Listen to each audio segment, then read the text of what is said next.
without further ado, let me welcome our next presenters, Frank Jenkins and William Hadley. Hey, welcome. Hope y'all are having a good time. Thank you for being here. Yeah, appreciate y'all being here. This is our fourth LazerCon to attend, and I think this is by far the best we've been to yet. So it's a great venue we're at, and all the presenters have been real good, so we really appreciate it. Getting better every year. Yeah. So awesome. Now you get the bad stuff. Frank, I think you said that last time. It's rinse and repeat, Tom. It's rinse and repeat. William and I have been best friends for 57 years. I know him. I put up with him. But he's good. He's more of a brother than he's just a best friend. But we've been together for 57 years. Frank's the talker. I'm the listener. But we do live 3.5 hours apart. But, yeah. The first thing I want to do, how many veterans, whether Canadian or American veterans, do we have here? Would you stand up, please?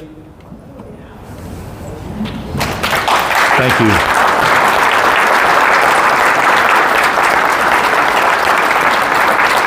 I want to thank y'all. I'm a veteran myself. I want to thank y'all for your service. But here's the deal, guys. This is not our weekend, okay? This is the Memorial Day weekend come upon us. This is the weekend to remember those who paid the ultimate price for us to live the life that we enjoy and sometimes take advantage of. I can get emotional. I'm not going to. I'll do my best. I love being a veteran, okay? By the grace of God, I did not face the hells of war. I was a Vietnam era veteran. My first 2 years in the Air Force were the last 2 years we were in Vietnam. I did not have to go to war. I lucked out. So I'm here. Wartime vets are up here. You're on a pedestal that I cannot touch. I will not ever take the blame or the fame of being a Vietnam veteran because I never stepped foot in country. Veterans are here, war veterans are here, and I applaud you, I love you, and I will support you till the day I die. So thank y'all.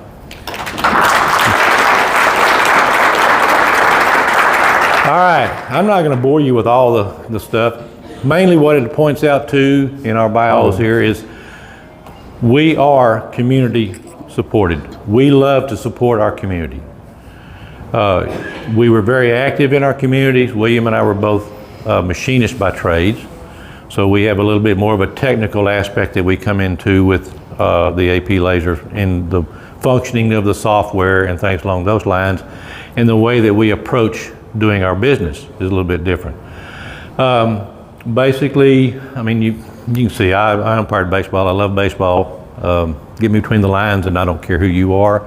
I'm going to argue with you. But I loved working with the kids. That was my whole thing. I loved working with, you never waste a moment when you're working with kids. I started hand carving wood signs in 2009. Jacene Palmer, where are you at, my bud? Back. There he is back there. Jacene and I we studied under the same people and still do to this day. Jacene is the one who put the AP laser bug in my ear.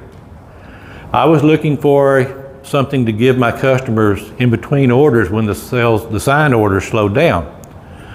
And so I was thinking, maybe talking about lasers, and I was talking with Jacene about it. And he said, well, and I was at that time looking for the e-computer or laser. Tom, can I say that other name? That was down to 2-1, Epilogue and AP Laser after I was doing all my research. But then talking with Jacene and then with William, both of them had the 2816. Jacene put the bug in my ear and got me really focused. So I started doing research, and AP Laser kept getting higher and higher ratings, and everything was attracting me. I went to Williams, played with this 2816. He lives 3.5 hours away from me. I went to his house, played with this 2816. Sunday before I was even out of the parking or his neighborhood, I'm on the phone with Kyle Hinkson, who was my rep, and ordered my machine. So those guys are responsible. They hooked me and brought me in. Yeah. Yeah. So I got mine 1812 in 2021. I now also have a 2616 LR that I basically stole. Sometimes you can find real good deals with members selling their machines, and in my instance it was a brand new machine that had been taken out of the crate but had never been put together. And let's just say I looked for cops all the way home in my rearview mirror, 3.5 hour drive. You know, I stole a 2616 LR brand new for $5,000. Okay, sorry, I finally got the deal that nobody ever gets, everybody else gets but me. I finally got one, okay? But that was it. And then, like I said, we've been to Orlando, Houston, and Las Vegas, and now here, so. Yeah. So, I'm a little different. I just recently retired from Dell Technologies, so I've got a kind of a interesting path there along the way, but I started thinking about what am I going to do? Well, that's on another slide, but I got my machine in 2020, and basically it's kind of like everyone else. It's like, what can I put in there? What can I do? But I didn't want, with my full-time job, I was afraid to advertise too much to get work in. I was afraid I wouldn't be able to deliver. So I'm just kind of feeling things out and learning the machine and learning the software and figuring out what I can and can't do. Now it's time, since I just recently retired, now it's time to hit the path and figure out which path I want to make. So I know there's probably some people in here that could be along that same timeline as myself. So here we go. Well, one of the things that are a little bit different is I didn't get involved with lasers until after I had retired. I retired 40 years on the job on my anniversary of the company, and I retired at age 65 back in 2018. And I was still doing mostly, well, I was doing nothing but wood signs until I needed to add something to it, and I was looking for it, and I found the lasers. William was doing lasers while he was still working, okay? Now, the difference is, in our business, we don't rely on the laser sales of our products to support our lifestyles or our living. We're very fortunate, both of us, through our pensions and our Social Security and whatnot. We don't need this to pay the bills. So pressure's off. You know, this is fun money. It's serious. It's very serious, but this is fun money for us. So our concept of why we want to do this might be different from those of you who are doing this for a living. You can't retire yet. You're looking to supplement your income, or maybe this become your primary income. So what we're going to be talking about, the way that we started our business and how we got into it, is how it works for us. You may find yourself in a similar situation where you can adapt it, but everything that we're going to be doing and what we're going to be talking about, you're going to be able to use it in some aspect of getting your business up and going if you haven't. So we don't want to be hobbyists. We want to have a business, but at this point in time, we're not real interested in being a big business. Yeah. So they'll sell that. Good. 1812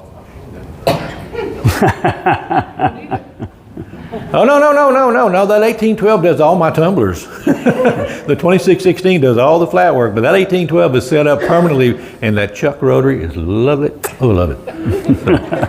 Anyway, so how do we get into the business? So what do we want to do? I don't know. I had no idea. My wife asked me, and it's like, I hadn't even thought about it. I was busy with work. But I know I don't want to just sit around and wilt away. So here I am at 71 and starting to have fun. Well, I had fun at work, but this is a different kind of fun.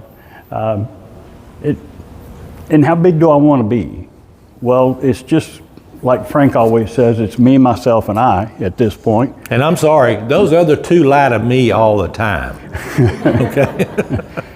But I've got interest, and as I'm going to say piddled with my machine and engraved cups and cutting boards and various things for my friends, that led into realtors giving me a call for realtor gifts, mortgage lenders giving me a call for gifts at closing, that sort of thing. That's brought some cash in, and it's kept me busy and helped me learn the machine.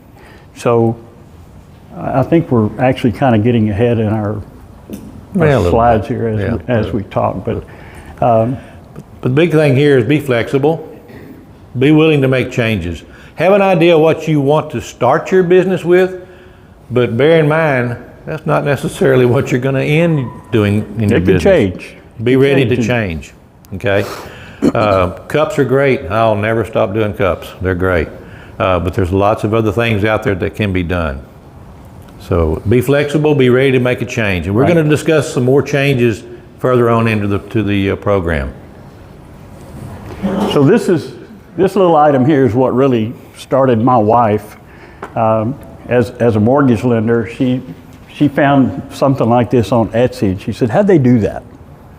I don't know, it looks like maybe a laser. And that was kind of the end of it. Me not knowing, she went out and did all of the research. And when she came back to me, she had the Epilogue and AP laser. And it was like, wow, now that's pretty impressive.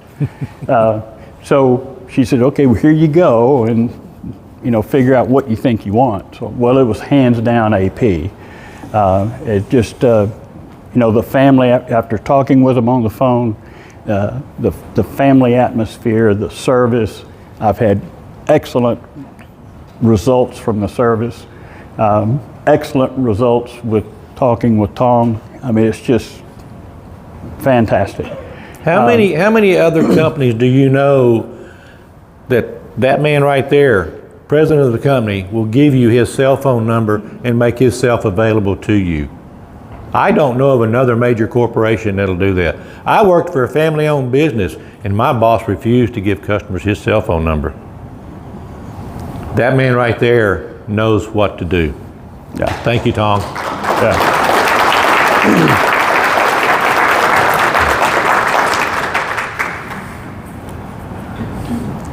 So I kind of mentioned some of that already. It's, find something around the house to put in there and let's do something with it, right?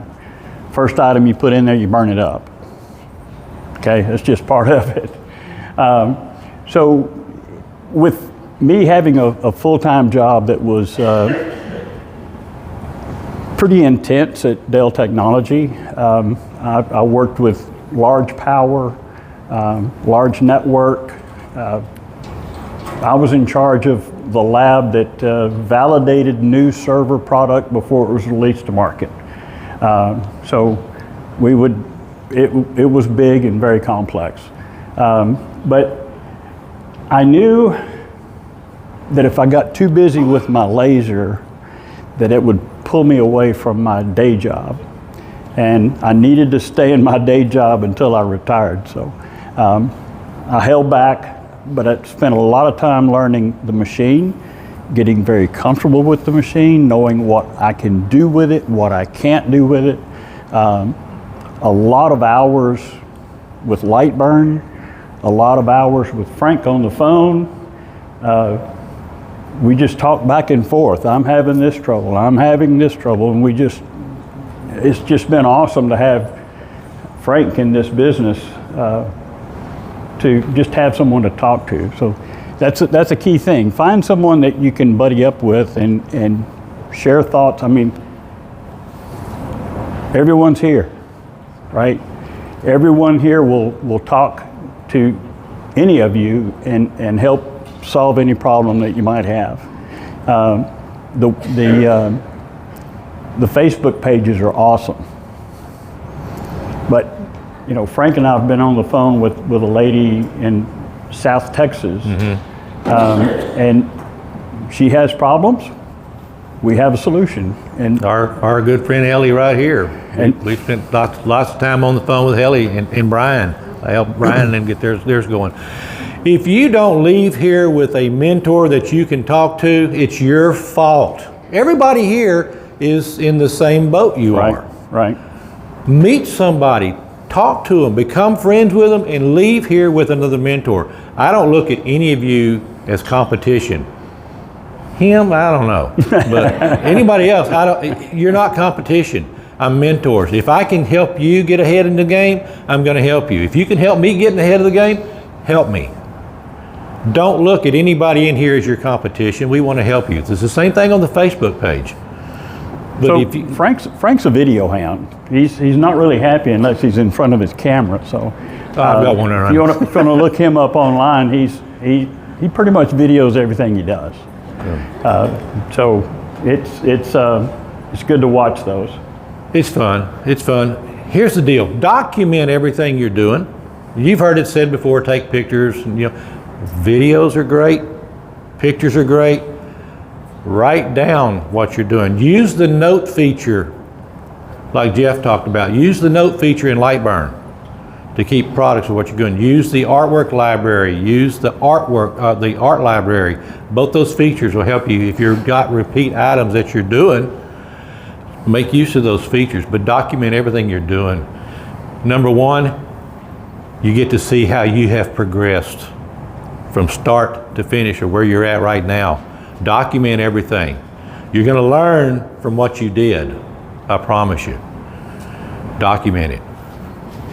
So I had a job that came in. This person wanted a how big was that? 3 foot by 6 foot plexiglass sign, and it was cut out letters but all joined.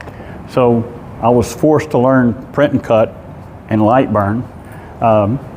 Figured that out over some time, and then I shared what I learned with Frank, and Frank actually did a really good video on print and cut. So if you haven't tried that, there's some really good videos out on print and cut. I'll tell you this, in that video, I make a mistake. I didn't line up correctly, but I didn't take it out of the video because I want you to see how to recover from a mistake. So if you look at on my YouTube channel, under everything Lazer is the group it's under, but under the print and cut feature, I make a mistake and it's in there, but the results can be made and come out perfectly if you follow the steps. So I guess saying that is, don't be afraid to do larger items. Yeah. It's much easier than you realize. Okay.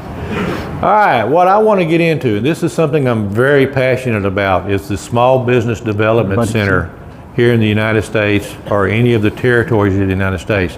Now, our Canadian brothers and sisters, y'all have an organization somewhat similar to this. I don't know the name of it, but in talking with some of the attendees here, I know y'all have some help to do this. The Small Business Development Center will help you take your business from concept to open doors, and it's free. It is free. The Small Business Development Center is an offshoot of the Small Business Administration of the federal government. You can just Google an SBDC near me, and you're going to find one near you. Most of the time, you're going to find them on a college campus. I am with the Brazosport College Small Business Development Center, which is under the banner of University of Houston. And there are 13 small business development centers in our region that we're under. But ladies and gentlemen, these people will work with you from concept to opening your doors and thereafter. And everything that they're going to give you is free. Now here's the drawback. Every time you meet with them and you do something with them, attend one of their continuing courses or whatever, they're going to ask you to complete a survey. It takes about 3 to 5 minutes to complete the survey, but that's how the SBDC gets paid, by their surveys that are turned in and their ratings and whatnot. So let's go into, there's 10 steps that the SBDC recommends to start your business. And the first thing you got to do is reach out to them. You make an appointment with them and you sit down with them and you start talking about your concept of what you want your business to be. They will do market research with you. Is your business viable in your area? They will gather all the information necessary to help you determine whether or not what you want to do is viable. Is there a need for it in your area? They'll help you with the researching and review the business data, and they'll tailor the information needed for you to get your business started off. So that's your first step. Meet with them, talk about what you want to do, and then they're going to pull up the information literally while you're there. They can pull it up that quick, talk about and show you data that's going to be applicable to what you want to do. So the next thing you'll do is they're going to help you write your business plan. Why do you need a business plan? It's going to help you create the pathway from concept to finish, and that's going to help you with your accounting for if you need to just get loans or something to start. You don't have enough money to do this yourself, you're going to have a business plan to go to a bank. They're going to go, again, all this for free. I'm going to say that over and over because I want that planted in your head. It's free. Okay? So that after that, then you need to fund your business. So this is where your business plan is going to come into play. If you need to go get capital, they're going to help you fill out the paperwork for your loans. They do not loan you the money. They will not submit your loan application. They're going to help you complete it, and they're going to point you to financial institutions who are very small business minded. These are going to be financial institutions that want to help you get started, okay? The next step after that is pick your business location, okay? That could be in your backyard like mine. I have a 12 by 16 shop in my backyard. William works out of his garage. Storefront people, do you own your building? Do you want to rent a building? And here's the big one for us that work out of our houses or our homes. Does your HOA allow it? Does your city allow it? My city allows me to have my business in my backyard, but I'm not allowed to have an open door policy for customers to just come in. I can't advertise, but I can have it in my backyard. I'm fortunate I don't have an HOA that I live in.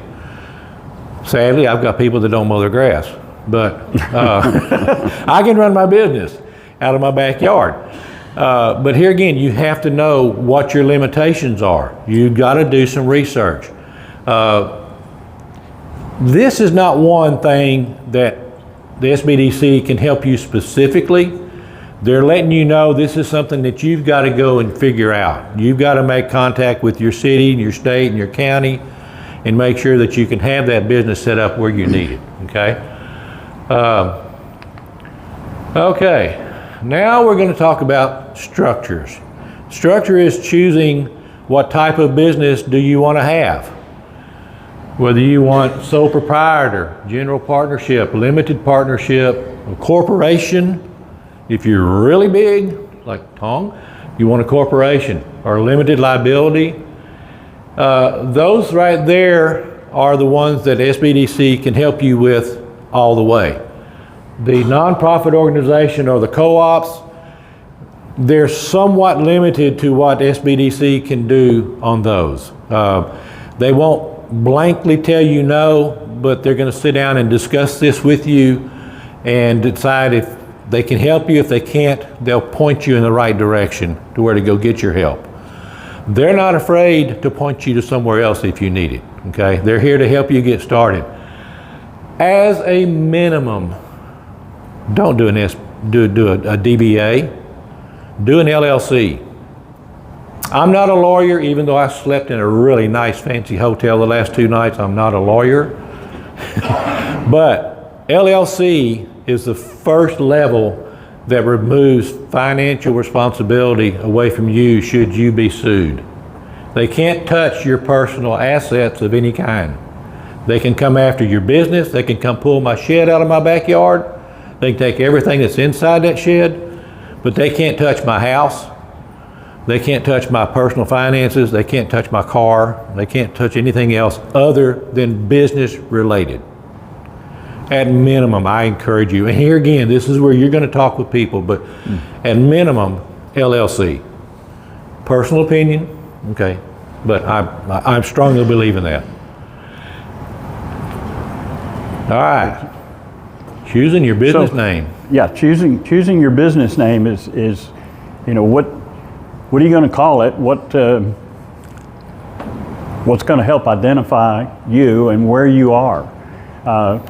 I picked ATX for Austin, Texas, and that's been very good for me so far, and it's just kind of simple. I'm going to let Frank talk about his. This has got a great story. Okay, like I said, I got started with the wood sign carving, and it was going to be a hobby. That's all I was going to keep it as. And the little caricature in the convertible, one Looks of our just sign like him, carvers, right? yeah, it kind of resembles me. I don't know. Does it? I don't know. Some people's hair turn gray, mine turn loose. Okay, but one of our sign carving buddies sent me that caricature, and then immediately called me and he says, "Man, I apologize." He posted it on Facebook. He said, "I apologize. I didn't make you mad, did I?" I said, "Michael, hell no. I got a logo now." So I took it and ran with it. But here's the deal. I didn't have the vision of anything other than doing the custom wood signs. That's all I knew. That's all I wanted to do, or so I thought. So when I started my company still is legally Pop's Custom Signs LLC. Well, then the Lazer comes rolling in and everything, and I'm thinking, you know, well, do I need to change my name and make it fit better? So I go to my SBDC advisor and I said, do I need to go through the process of renaming my company? And she says, no. You push the button. Why'd you do that? I know you. I know you. I wasn't thinking. So I went back to my SBDC advisor and I asked her, should I pay to change my name and get the Lazer designs in there? And she said, no, just use it. And then after I did it with the LLC in there, she said, why did you put the LLC on there? She said, it only needs to be on your official documents that you're filing. She said, if you're just advertising whatever, you should drop the LLC. So I need to fix it yet again. But all of my business work, all of my paperwork that I file with the state, my quarterly sales taxes and income taxes and whatnot, is under Pop's Custom Signs LLC. So be flexible. So when you're giving some thought to what your logo is going to be or your company name or something, don't just pop something in there. Think about it. Give it some forethought. You know, what's the possibility? Am I going to be going down a different avenue? Because I'm going to tell you right now, this Lazer opened up so many more avenues of business for me than I had ever imagined. Okay? Yep. So the other thing you got to do, no matter what you choose, your logo or your name and stuff, check and make sure it is available. Do your research and make sure that what you're wanting is available to use. I have a customer that I did a commercial sign for, hand-carved sign, double-sided 4x8 wood sign, and her and her husband, her and her lawyer did a research. They only researched commercial. And her company name was Jitter Bean. She was Jitter Bean Coffee. 2 years after she opened up, and what she had was a little portable coffee trailer, a little vintage RV trailer, and she would take it around. But when she wasn't at rodeos or fairs or whatever, she had it parked in her town where she worked at, and that's where my sign was at on in front of her place. But 2 years after she did it, a guy from California reached out to her and said, hey, that's copyrighted under my personal account. They didn't research personal. It wasn't listed commercial. He didn't have it commercial, but he had it. He says, oh, you can have it for $5,000 a year.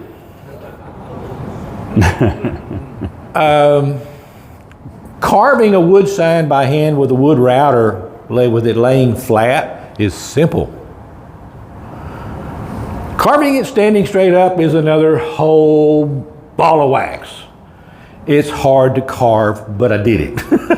So how did I do it? Okay, we changed it from jitter bean to jitter bomb because she makes the chocolate bombs for Christmas and stuff. So she researched private and personal. Jitter bomb was not taken, so she copyrighted it. And then she says, can you change my sign? Yeah, okay. So fortunately, I don't delete any of my artwork. So I used my 1812 to cut me a stencil to change the last few letters from bean to bomb. So I go up there and I fill up those letters with wood putty and I let it dry, put the stencil up there, pencil it, and then the hard work began of holding that router flush against that vertical sign. And I'm gonna tell you something, those 6 little letters that I carved were probably the 6 hardest letters I've ever carved since 2009 when I started carving. And yes, he's got a video of it. Oh, I do. Yeah, I do. In fact, creating her sign originally, there were 20 videos. That was a big sign. So, I documented everything I did. But you never say never. But I will say this: I will never carve horizontally or vertically again. That's hard. But so are you saying you're vertically challenged? in more ways than one. So anyway, we kind of drifted off pattern a little bit there, but register your business. SBDC will help you do that. They helped me get my tax number for the state of Texas. Now the one thing that I chose to do, and this was mine, I didn't have to do it, but I chose to use a lawyer to establish my LLC company. My rationale behind that was I could have gone to the legal Zoom and paid a few $100 and got mine, and then I'm going to pay a lawyer to correct the things that I made a mistake of. So I just bit the bullet and paid $1,400 for a lawyer to set my account up. He got my EIN number for the federal tax identification. Again, that was my choice. You can go different routes, but that was just my choice that I chose. But you've got to get yourself set up. Again, if you're doing a DBA, all your tax stuff's going to fall under you personally. Okay? If you're doing an LLC, again, I'm not a tax consultant and whatnot. It can still come out of your personal income tax, but you're filing, like I do a simplified tax. My tax accountant takes care of that for me. But it's the 1040 with, I think it's the C form. Yeah, C. So it's still there. But the problem is, if you're doing it, not a problem. Let me see. I guess the thing I want to say is do it properly. Yeah. Okay. Make sure you file your taxes correctly. And I use my accountant to do my tax filing for me. The first year that I had a business, I tried to do it, and I realized I left out a lot of stuff when I talked with her because I didn't use her the first year. And so I cut myself short. I didn't violate any laws, I just didn't take advantage of some of the things that I could have taken advantage of. And what is it, the 79C tong or whatever it is that we can write off? There's a tax advantage every year. Section 179. Yeah, 179, section 179. Make sure your accountant knows about that. They should, but make sure they know about it. If you finance a piece of equipment, you can take advantage of it tax-wise, okay? Again, establish an LLC instead of a DBA, please. I'm just asking you to think about it, okay? Get your federal and state tax ID numbers. Everybody gets paid by cash, right? Everybody gets that cash payment. Okay. I sleep good at night because if I sell it, I report it. I don't necessarily take the cash to the bank, but I report my sales tax. I keep a lot of the cash that I get operating expenses while I'm there. It is business money, but I don't necessarily put it into my bank account. But if I sell it, it gets reported on my quarterly sales tax. I sleep good at night because I don't have to worry about it. And a lot of guys say, well, I said, no. It's point blank. I report it. I don't have to worry about it. I can go to bed at night and I sleep good. I don't have to worry about Uncle Sam knocking on my door. And having had a top secret clearance in the Air Force, he knows where my doorknob is. So I don't want him coming on the door. Yes, ma'am. Do you use any of the online, like Zelle or Venmo or any of those, and how does that affect you for paying taxes and stuff? It is reported. I use QuickBooks. Okay. And so I do record Venmo, PayPal, and I do not accept credit cards. I did for a while. It cost me a whole lot more money than it was worth. So cash, check, Venmo, or PayPal are how I get paid. And as I receive them into my accounting, it is under the category that they were paid under, and then my accountant takes care of handling all that. And here again, if you're using QuickBooks or anything like that, when you go to your tax accountant or your accountant to do your taxes at the end of the year, make sure and print out a profit and loss statement and bring it to them. They're going to need it. Okay. Some states require a separate tax ID. Texas does. We have to have our own Texas sales tax ID number, and then of course you need your EIN number to do your federal stuff with.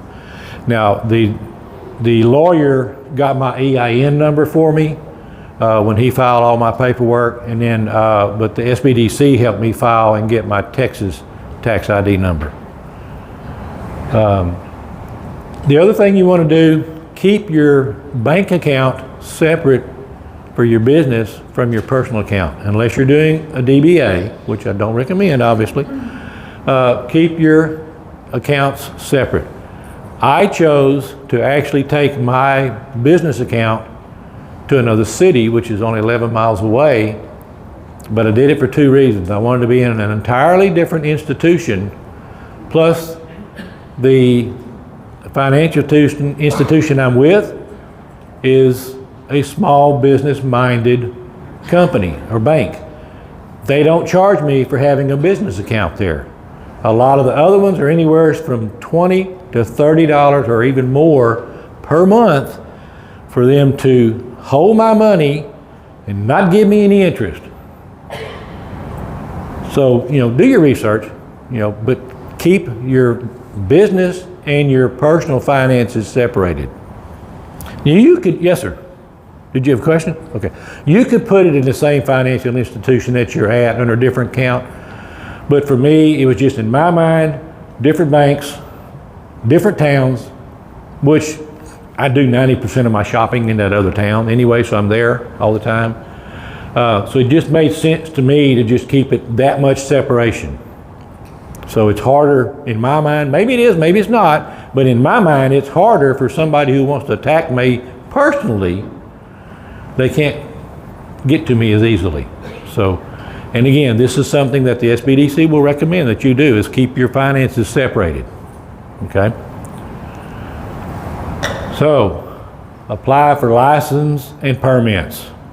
This is where we talked about briefly about when you want to establish your business, where are you going to do it? Do you have to have a license? Do you need a permit? Again, this is where you're going to have to do your research. Make sure, if you're an HOA, make sure they're aware of it. Make sure they approve of it. You may not be able to do a business in your community from an HOA with their rules. Your city may not allow it. Again, I lucked out. My city, because my business is primarily online, I can have that in my backyard. I'm just not allowed to open my door every day for customers to drive in and stuff. My customers can come to my business we make appointments. And that's legal. The city doesn't have any issues with that. But I can't operate a storefront in my residence. So just make sure. I'm sorry, Frank, talk about the permit that you have to have if you're doing a sign, in case anyone's doing a sign. Here's the other deal. In my hometown, and it's where he was originally from, but he got smart, he moved. In my hometown, I think you have to have a permit to die. They permit you for everything, okay? I don't chase commercial business in my town anymore because when I was doing the sign carvings, I did a lot of commercial signs. I quoted a 3-foot by 4-foot double-sided wood sign, 4x4s, planted in the ground, concreted and everything. The sign I quoted was $1,200 installed. I get with the city to start making sure, because there's code enforcement laws you have to fall under, okay? This is where I found out that the industry or the company that you're building the sign for in my town is limited to how many square footage they have facing the roadway on their building and how much signage they already have. So this is why we found out, I mean, initially they wanted a 4-foot by 8-foot double-sided sign like I did for Jitter Bean, Jitter Bomb, but they had signage all across the front of their building, so we were limited to a 3-foot by 4-foot. Now that did not include the framework that is just the visible portion of the signs. So it was 3-foot by 4-foot because we were a double-sided sign. So we had to decrease the signs. Okay, so a $1,200 sign after the permit fees, after the inspection fees, after getting, because I live on the Texas Gulf Coast, after getting windstorm approved drawings from an engineer, after getting a minimum of $3 million insurance policy identifying the city, which has nothing to do with it, but they had to be exempt from anything through my insurance policy. It was going to cost me $2,400 to put a $1,200 sign in the ground. Guess who did not get a sign from Pop's Custom Signs? I'm not in the business of going in whole. I talked with the code enforcement officer, which is one of the nicest city employees I've ever spoke with. And I said, Scott, it's been a pleasure doing business with you. It's the last time we're going to speak because I'm not doing business in the city of Angleton anymore. I said, I can't afford to do it. So, do I have insurance? Yes. Am I covered to do stuff in Angleton now? Yes. But I'm not doing it. I stubbed my toe in the ground. I'm stuck like Chuck. I'm not doing it. But here again, my business has revolved away from it. I'm not doing that type of work anymore. Can I do it? I could have before I come up with the injury or the issue in my left wrist, but I can't do it anymore. Can I do it with the lasers? Oh, you bet. We got the right kind of lasers. We got AP lasers. We're not stuck by size. So is the potential there for me? Yes, but I'm 70 and I'm hard-headed. I'm not doing it. Got that. My choice. Excuse me, can I ask you? Frank? Yes, ma'am. We were talking about insurance, Uh-huh. and I just wanted, that was one, not stumbling block, but something I realized I have to address. So I'm in a community with an HOA, I have to talk to them. But with insurance, does your homeowner's insurance take care of it, or does your LLC have a rider for your house? No, I bought a separate business insurance policy. My homeowner's insurance will not cover my building nor the contents because it is a business that's conducted in there. If it were just a storage building for my lawn tractor or whatever, yes, it would be covered. But because I conduct business out of it, it was not covered by my homeowner's insurance. So I did buy a separate insurance, which covers my building, all of my equipment, all of my supplies. Because my shop is 12 by 16, I obviously don't have a lot of room for storage. So I rent a storage building where I keep my inventory that I engrave. It covers that over there as well because I let my insurance agent know I have that stuff in another place. So it covers that as well. But my homeowner's policy did not cover it. That's not saying yours won't, but mine didn't. Okay. Open your business account. That's the last thing we want to talk about right here as far as this in the step. Small business checking account is going to assist you in managing your legal, your tax, and day-to-day matters. Keep them separate. Again, keep them separate. You don't have to go the extreme I did. I'm kind of strange. I don't want them in the same. I want a separation. You don't have to go to that extreme, but that's what I chose to do. It's easy with the proper paperwork, and again, that's going to be your business plan that the SBDC is going to help you write. Okay. Now, does anybody that understand SBDC help is free? Okay, I want y'all to understand that it's free. Now, SBDC doesn't walk. When I finished that step number 10, they didn't drop me. I get notifications, emails all the time of different continuing education programs. They're 2 to 3 hours long. Some are a little full day. The vast majority of them, I would say probably 95% of them that you can attend either online or virtually, because they offer both, are free. They do charge some. The most expensive one I've seen is $89.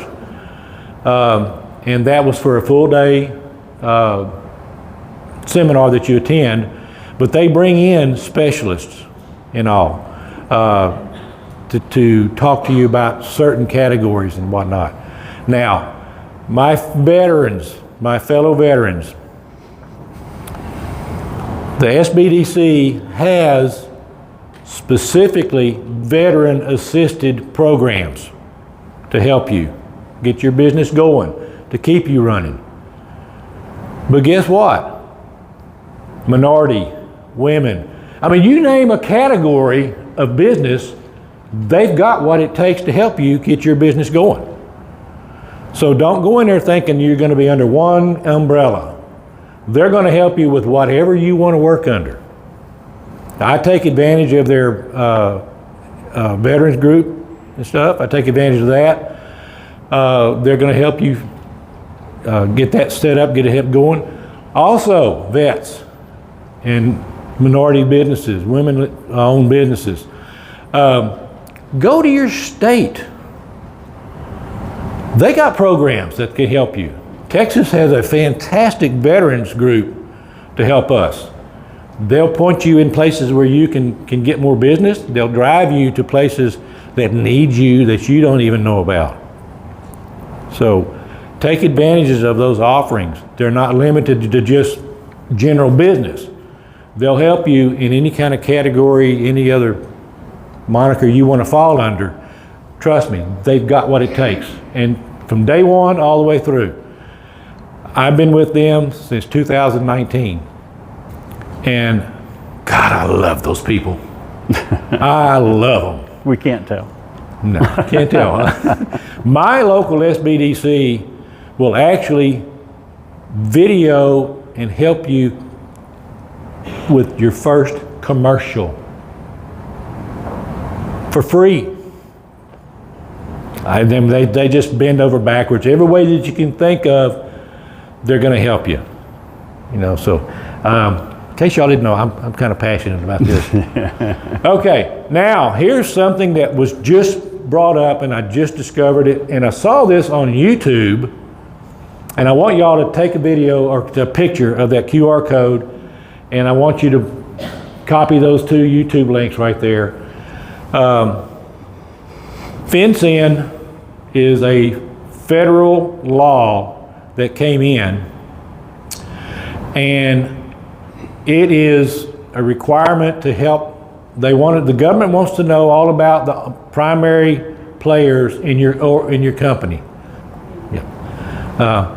What you got there? Deactivated. It's saying that. Oh, I'm sorry. Well, if you get these two right here, they'll take you to it. Okay. But FinCEN is to help the federal government contact know who's in charge of your business. So if, in myself, it's just only me. So I only had to have my ID information. If you have the president, vice president, treasurers, or whatever, you know, all your major players in your corporation, all of them have to be registered under your company. Now, there are some timelines upon when you have to apply by. And it only takes like 5 minutes to do it online. It's not invasive, anything other than keeping your information down. But in older companies like mine that was started in 2019 or beyond that, we have until the end of, and again, I think I'm accurate, so I'm not a lawyer, don't quote me, but I think we have till the end of this year to comply. After that, it's a $500 per day fine. Okay? If you're started after a certain other point, you have until the end of next year. And then I think after that, you have 30 days after you start your business to comply. And then it's a $500 fine per day after that. This is no joke. This is not a scam. This is the federal government. Mm-hmm. Sorry to be the bearer of bad news, but this is legit. When I saw it, I thought on YouTube, and I thought, what is this? So I called Jennifer, my gal at SBDC. She goes, oh yeah. She said, you've got to file that. She said, we're just getting ready. And then that day, we happened to be a Friday. Every Friday in our local newspaper, we have a business journal. And Jennifer had an article about FinCEN and having to be replied. So not only was it published by that, but I hadn't seen it yet, but it is for real. Now, if you make any moves, if you move your business or you make any major changes to the people in your corporation or whatnot, you need to reapply. Doesn't cost you a penny to reapply. It keeps you from peeling pennies out of your pocket to send them $500 a day. Do I like it? No. Did I do it? Yeah. Y'all need to do it. Okay. This is not anything to overlook. So I'm sorry the QR code's not working. For whatever reason, I'm sorry, but those two videos right there on YouTube, one of them is going to explain to you why, and the other one's going to show you how to apply. So we'll leave these up here, but I've got something else I want to show, but I'll come back and I'll leave this up at the end for it. So, here's some other links, and we'll keep those up as well. William, you want to talk about the top ones? So I had a customer come to me and she wanted cocktail glasses that are, you know what I'm talking about? That steep angle. And she wanted these cartoon characters all, you know, on four sides. And as you know, when you take something with that much taper, you have to skew your drawing to get it to look like anything other. If you don't, then you'll have something at the top and it tapers down to nothing. So I spent a lot of time and effort, and maybe some of you already knew. But this top one, Online Labels, it generates a tapered label generator for you. So if you've got something you want to put around a glass, like the wrappers on the coffee cup insulators, you take those apart and they're curved. That generates that for you. You just tell it the dimensions of what you're doing, and then you can have that arched template, if you will. And that works for some things. But when you get down to the glasses like I was doing, it's much more complex than that. And there's an Omni calculator online, and if you just type in taper, it will give you the dimensions of that taper. So instead of you having to figure this stuff out, it's right there. It's pretty easy. And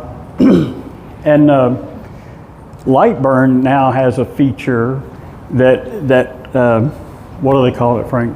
Oh, Tape? it's, No, it's, not tape. I think it's tape. It's or under something. it's under tools. It's under tools. Yeah, it's under tools.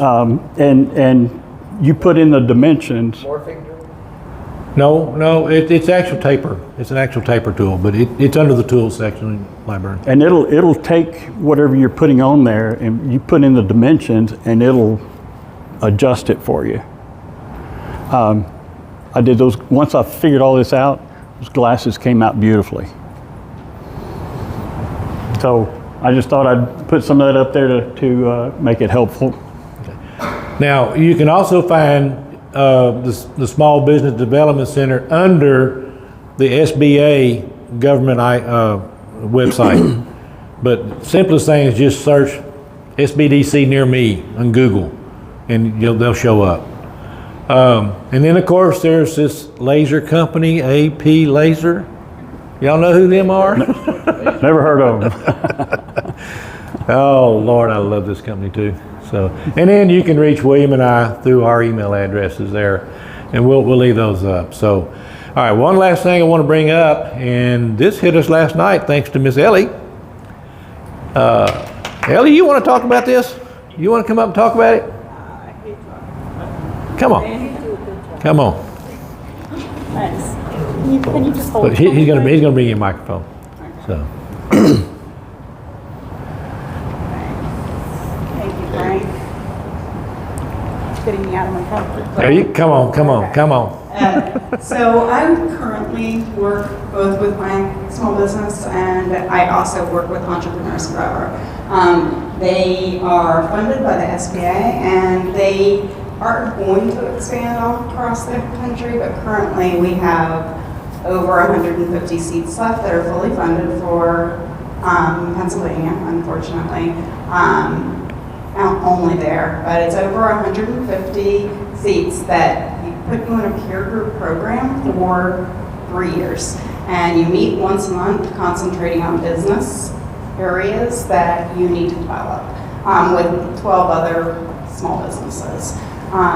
We are in talks of kind of speaking about doing a program like this with AP users. So ideally, that's something that we can talk to Tom about and get set up because I think it would be highly beneficial. But this is something available if you're anywhere close to Pennsylvania. Definitely Google it, get a hold of me, come find my card, I'll give it to you, and I'm happy to talk to you in person or virtually more about the program. Thank you, Ellie. Thank you. This is something that I didn't know anything about, and Ellie showed it to me last night. So we added it into the program real quick. Now here's the other thing I want to talk about. You got to be able to talk. I'm shy. On the plane ride from Houston to St. Louis, William and I met up in St. Louis and got on the same plane here. But on the plane ride to St. Louis, I'm sitting in the very front row, and a lawyer and his wife sit next to me, and he sees my hat that says Lazer. And he says, "What do you do?" Oh, what do I do? I reach in my pocket, pull out my phone, and I start showing him pictures, and we start talking. Long story short, he's on a 2-week vacation. He's got my business card, he's got my links to everything, and he says, "I'll be with you in 2 weeks, get ready, I'm gonna blow you up." He lives in League City, which is outside of Galveston, between Galveston and Houston.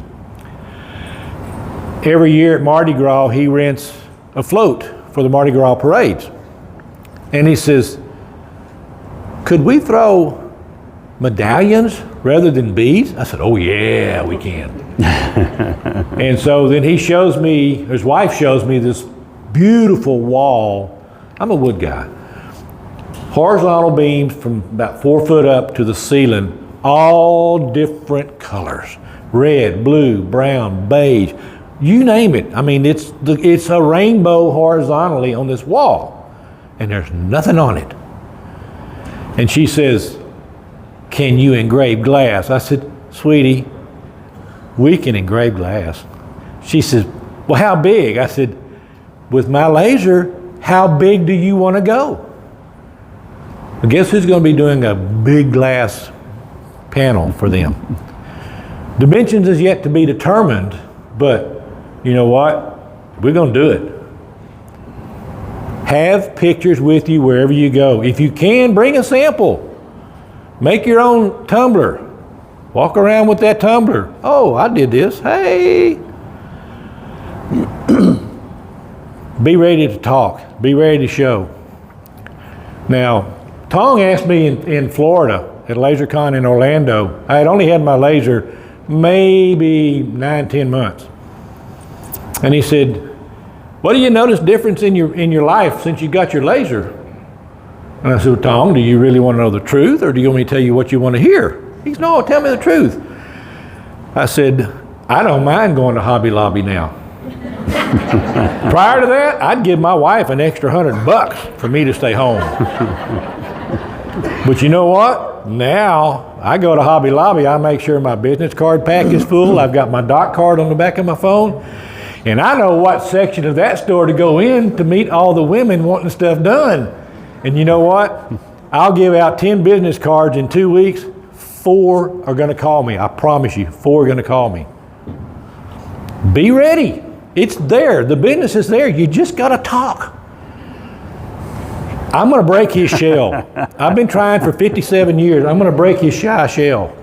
Okay? Well, see, what happens is when we're together, I can't get a word in. Oh, my. Right? He's vaccinated with a phonograph needle. I love him to pieces. He never stops. We were best men at each other's wedding. So, and we've never had an argument. we have a better relationship than we did with our wives. And you know, he's got the advantage. He still has Melanie to do his research and stuff for him. Sadly, I lost my wife about 1.5 years before I retired. So I tell Melanie, when you find him something, you got to call me. She don't call me. She wants him to sell it. So research. Oh, so It's out talk there. about business to business. Yeah. When I started my wood sign carving business, everything was custom. I have never in my life made a stock item to sell. Even in my lasers, I don't. It's all custom. So that was the mantra that I carried into the laser business up until a few months ago.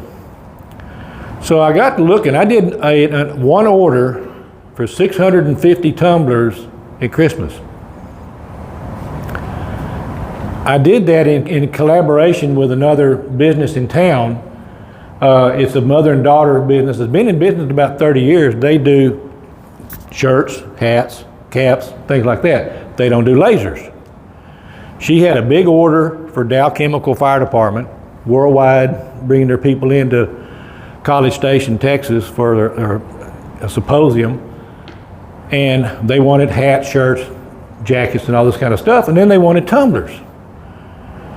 And they said, can you do them? And she goes, I don't, but I have a person I work with that can. So she called me up. She said, hey, do you want to quote an order for 600 tumblers? I said, oh, yeah. Yeah, we can do this. Now, mind you, I had one 1812 at that time. So here I am. I'm in panic mode. It's Christmas time. I cut off Christmas orders in October, got them out the door, did a proposal, did a sample. We got the order for 600. 2 days later, they added 50 more tumblers to the order. Hurt my feelings some kind of bad. But we did it. I did 650 tumblers in 2.5 weeks, taking 3 days off for Christmas with the 1812. I bought an extra case of tumblers for scraps. I scrapped 6 tumblers. My 1812 didn't do it. I did it. I didn't pay attention to needing to stop and clean the lens, because you know when you by yourself. Well, I've got 3 other guys, but they don't work hard. But you're busy, and you can not pay attention to something. So Time, it'll slip by. yeah, it'll slip by. So I had dirty lenses, or my lens had slowly dropped down a little bit and got out of focus. And you know, I'm rocking and rolling, and I'm used to just a little spritz of LA Awesome on my tumbler while it's still in the chuck, wiping it off and going on about my business. Well, then I said, oh, these are running good, so I just pulled them off, kept going. Oh no, that one's bad. So I scrapped 6 out of 650 tumblers because I didn't pay attention. But the point is, that little 1812, pardon my French, kicked butt. I love that little You booger. could have scrapped it because he was on the phone with me too. Well, that was part of it, but I wasn't going to say that. We're in public. But don't be afraid to think outside the box. Don't be afraid to push your limits. Don't be afraid to say yes. Don't be afraid to get up and go get it. The business is out there. You got to go get it. Right. Yeah, you're going to get some call-ins, some phone-ins or whatever. But if you want the work, you got to get out there and get after it. So what he was alluding to, I got to looking at from 2019 when I started my business. I was busy. Oh, I was busy. I was so proud. I was so busy. I didn't make any money. I did not show a profit a single year, but yet I worked my tail off all year long, and I was happy as happy could be. And then I realized, after I get that 650 tumbler order, I wasn't making any money. That one order, my profit, after paying off JDS for all their tumblers, I profited over $9,000 on that order, and that's after giving her commission. The money's there. So I'm changing, and I'm in the process of remorphing. I'm going to concentrate more on business to business. You don't have as many customers, but those orders are typically larger and they're more profitable. You can never get rid of the business to consumer. You still got to have those. This is the backbone of what we do. But find your market, find what you want to work on, concentrate on it, but above all, learn your machine. Absolutely. Know My everything there is to 1812 know about it. My 1812 is different from the 1812 in the showroom floor. They wear the same number. They're close, but they're not the same. You have to learn your machine. That means you're going to have to burn some material. But once you do it and you've got it all documented, what you ran, you've made your notes, you've taken your pictures, you're going to be a whole lot happier. Learn your machine. Don't give up. There's a lot of machines for sale on the website or on the Facebook page. My opinion, again, I'm not an expert, but my opinion is it's a lot of people that gave up before they took the time to learn their machine. Yeah. So get after it. All right. So as I was in the process of retiring and doing, small orders of cups and things, one of my mortgage lenders was having an event, and she hired an event planner, and they started talking, and then the event planner contacted me, and boy, she run me through the test. She said, I want to see what you can do. So I made a bunch of plexiglass table numbers and various things, and she was just blown away. So she's anxious for me to get back, so she's got 3 other jobs lined up. She is a large event planner, so my focus is now pointing that direction, and I'm going to get some help from Miss Ellie. She is also a pretty awesome event planner and laser engraver. Yeah. So you have to be open, and you have to be ready to make a move. We'll leave this up for a little bit more so y'all can make sure y'all get those sites down. Any other questions? Get out to those realtor offices, get out to the mortgage lenders, and there's business everywhere. Yes, ma'am. I don't have a question per se, but I have come up right into another resource. It's called SCORE, SCORE. Yep. They do great stuff with the small businesses. Yep, they do. Score's another good one. Most of it's free as well. Yeah. You can get a mentor for your area, that knows your area for Yep. your specific need. Yeah, I've heard of SCORE, but I don't know anything about them. I didn't do them because I have the SBDC in my backyard. But I've heard good things of SCORE from other people. Yes, ma'am. Yeah. And they have a lot online as well, too. Little things to watch on how to do this. Yeah, exactly. Yeah, I've heard. So SCORE is another good one to follow up on if you have one in your area. I had not actually heard of them. SBDC told me about them. But I had not heard of SCORE until I got with my SBDC. But like I said, they're 9 miles from my back door. So they're good. JDS. Oh, another good company. I'm fortunate I live 36 miles away from their Houston warehouse. If you have the opportunity to drive to a JDS warehouse to pick up your orders and you're over $99, where you fall into the free shipment, request a 5% discount in lieu of free shipment and go pick up your orders. That's another way that I made as much profit on those 650 tumblers as I did. I took an extra 5% discount by going and picking up my own order. It's there, just ask for it. Yes, ma'am. For instance, you're talking business to business.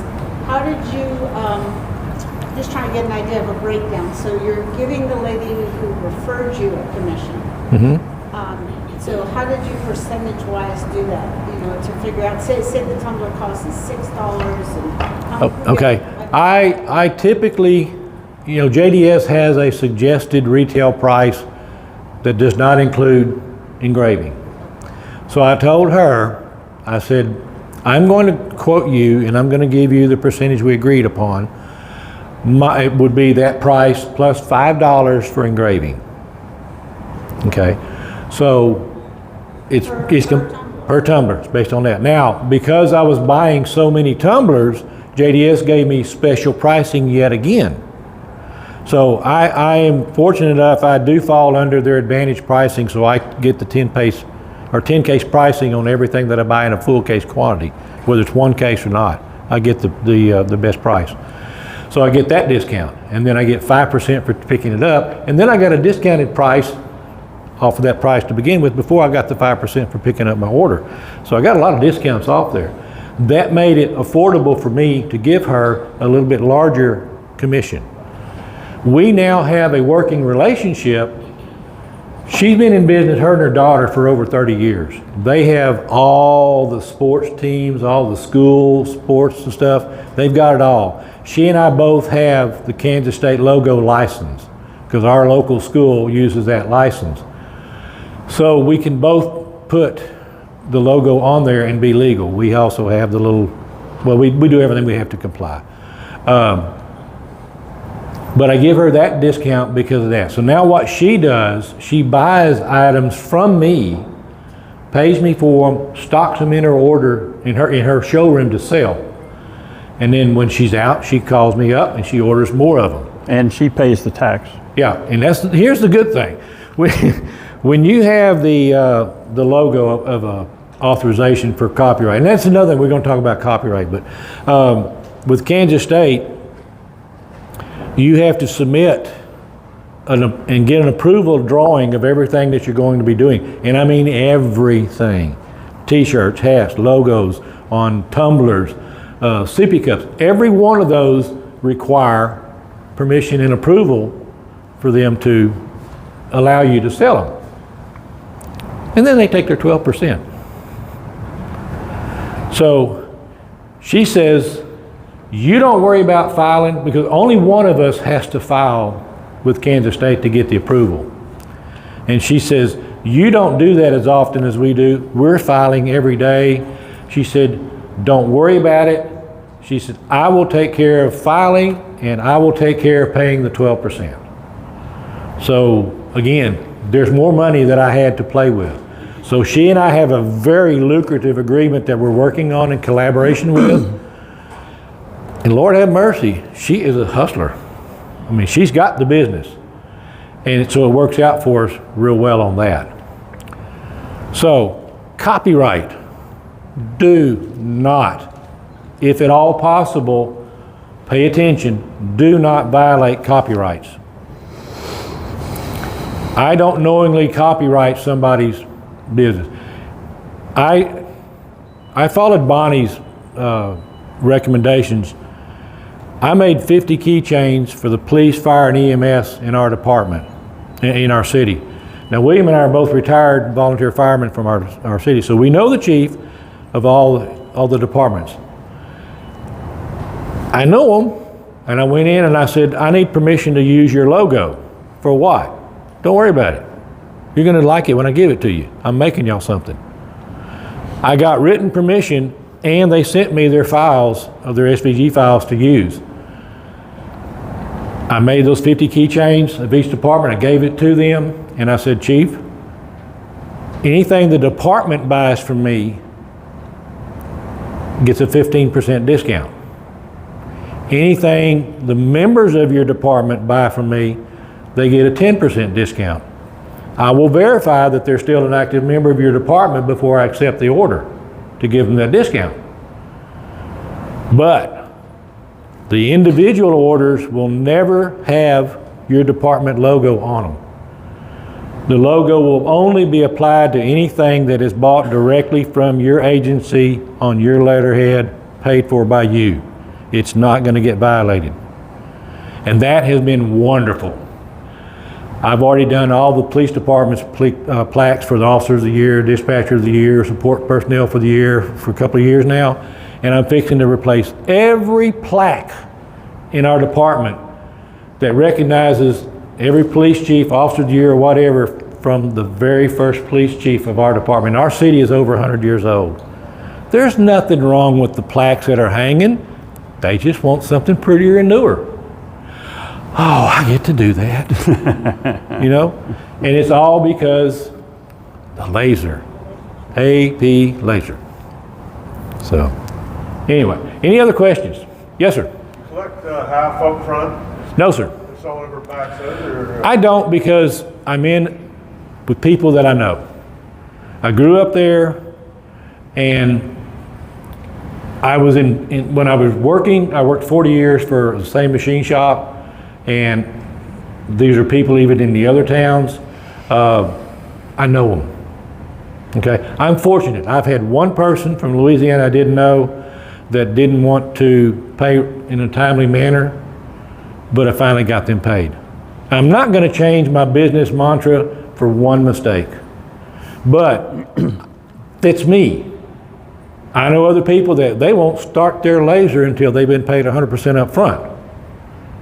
And that's what they choose to do, and I applaud you for doing it.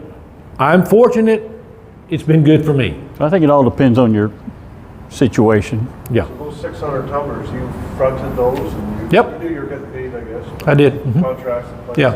Here again, William and I are fortunate that we did well enough in our working lives. I didn't have to borrow any money to start my business. I have enough money in the accounts and stuff. I can afford to do what I need to do. So I was able to pay JDS up front for mine and have it.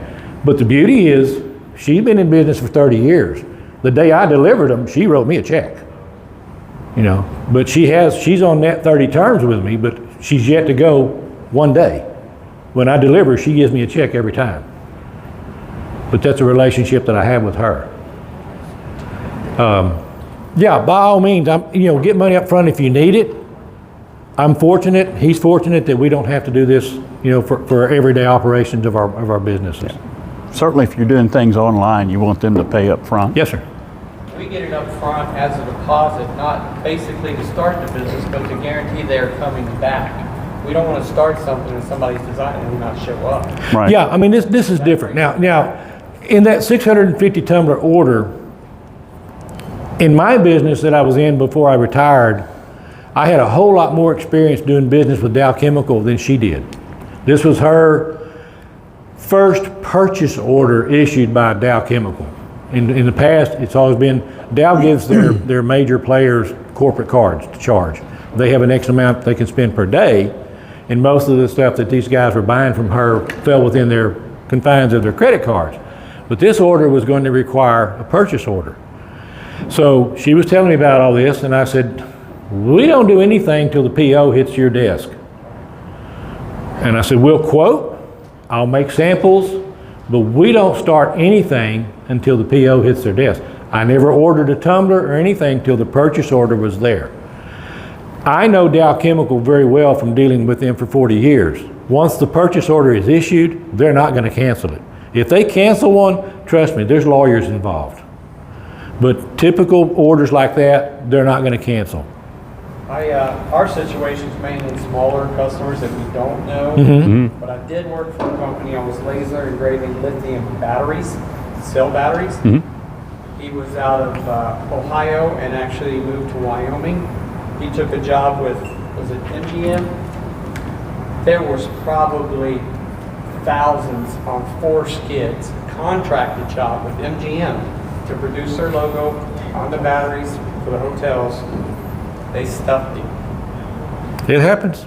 4 skids, and he was under contract. But their lawyers are bigger than his lawyers. Yeah. I mean, there's always a battle that you're going to have to face sometime or another. I've been very fortunate. I'm not telling you to do that my way. I'm very fortunate that my clientele, for the most part, of people that I've had some sort of business with and some sort of relationship with. But, you know, again, I'm in a chemical industry area. 40 years of dealing business with Dow, I wasn't worried about it, you know. We do a lot with law enforcement and fire department in our area too. Those guys, you know, they're great. Even 30-day terms, whatever, we don't care about it. Yeah. The city has no problem with it. Right. One of the things I did when I first started my shop in that city, I started 7 houses down from where the mayor lived. So the first thing I did, he had an old Victorian house. I did historic research on it and found the original photo of the house before any changes was made. Oh, wow. So I took a live edge piece of wood, lasered his house, went to his mayor page, couldn't find what I wanted. So then I had to go to his wife's Facebook page, found him in a tux and a wedding, there was stars around it, copied that picture, did my plaque. We physically pulled in his house one day as soon as I opened up. Went down, gave him his plaque, introduced myself, we're starting the business right down the street from you. And I did that for 2 reasons. 1, to get the name of the community. 2, to get on the good side of the mayor. And a third sign, if I'm doing sign work and needing a permit, they're looking the other way. Yeah. Most of the time anyway. Yep. Most of the time I just hand the sign. Sometimes they can't, but a lot of times they do. Yeah, exactly. So it worked out pretty good. We got it good with the city. Well, we thank y'all for putting up with us, or putting up with me. He's okay.